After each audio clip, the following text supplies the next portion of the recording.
Bom, existe a previsãozinha clássica, né, que a gente olha, que eu olho lá de manhã cedo, já vejo, bom, o tempo tá melhor aqui nessa região, está previsto melhor aqui, lá vai ter previsto chuva, né? Então, quer dizer, já vou ter que ficar de olho que nessa, né? Eu estou aqui em Bebedouro. Se eu fizer prova para o norte, eu vou entrar na região que pode chover, de repente pode ser até bom, mas é cedo ainda para saber. Melhor do que a previsão clássica de tempo é os mapas de temperatura máxima, não é?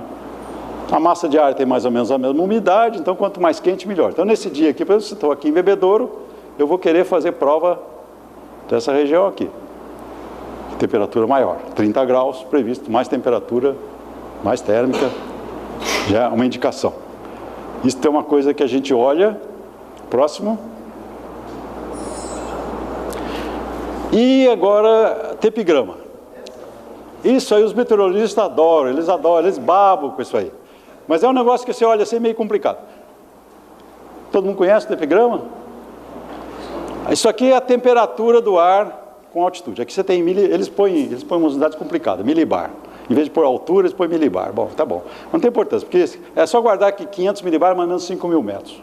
Então a região que interessa para a gente, na realidade, é essa por aqui. No máximo, for voar onda, talvez por aqui, mas a região nossa de voo é por aqui. Mas é interessante olhar isso aí. Por quê? Isso aqui está me indicando que vai poder haver cirros aqui. Cirros. Por quê? Porque isso aqui é o ponto de orvalho. O que é ponto de orvalho? Todo mundo sabe o que é ponto de orvalho? Ponto de orvalho é a temperatura onde o vapor d'água, que é um gás incolor, transparente, né? O vapor d'água é a água evapora, aqui nessa sala está cheio de vapor d'água. Só que ele está na forma de gás. É um gás transparente. E mais um detalhe, ele é mais leve que o ar.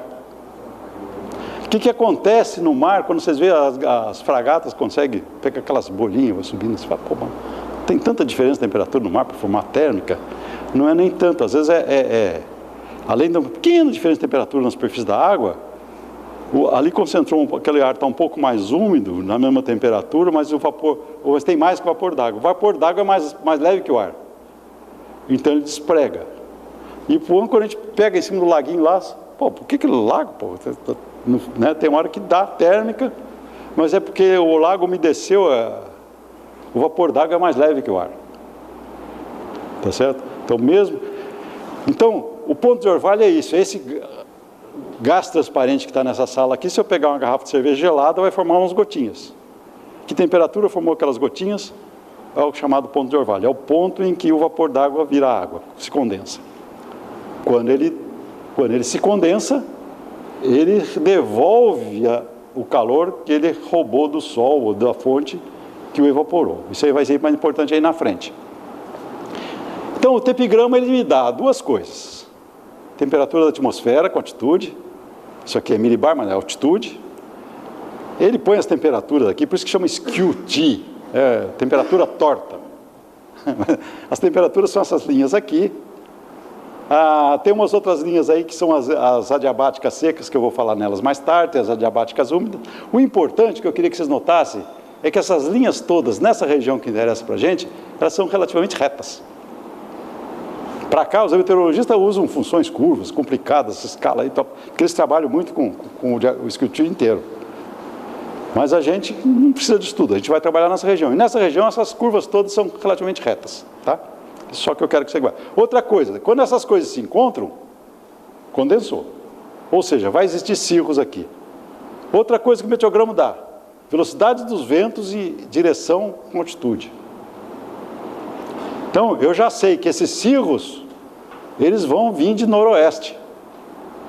Ele vai formar cirros nesse nível, fraquinho, porque está bem, muito alto, tem muito pouca umidade nessas alturas, mas aqui vai formar alguns cirros e esses cirros vão vir de noroeste. Que é o encontro do ponto de orvalho com a temperatura da atmosfera. Então, essas são as informações importantes e eu vou usar essas informações mais na frente de uma maneira diferente. Está claro? A lapse rate é tirada daí também, né? O lapse rate é tirado daí também, mas é complicado tirar aqui, porque aqui você tem a temperatura assim. Deixa eu tentar fazer um exercício aqui. Está dizendo então que vai ter um cirrus com um ponto de orvalho de menos 40, que é aquela reta... Vai ser gelo, cirrus é gelo, né? Sim, mas no menos 40 é Nessa regiãozinha aqui, Não, eu acho que é menos 40. menos 40 graus. Inclinada, Menos 40 graus. É, a temperatura está aqui, ó, menos 40 graus. a linha inclinada do menos 40. É a uns 11 mil metros por aí, 12 mil metros. 11 mil mais ou menos, que seria quando dá 300 milibar. É, Tá. E por que é silos? porque nessa altura só tem gelo. Essa altura, 11 mil é silos.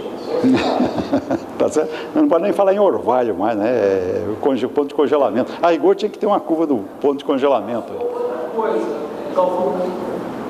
Galvão, né? Galvão? Desculpa, atrasado, desculpa. Não, sim.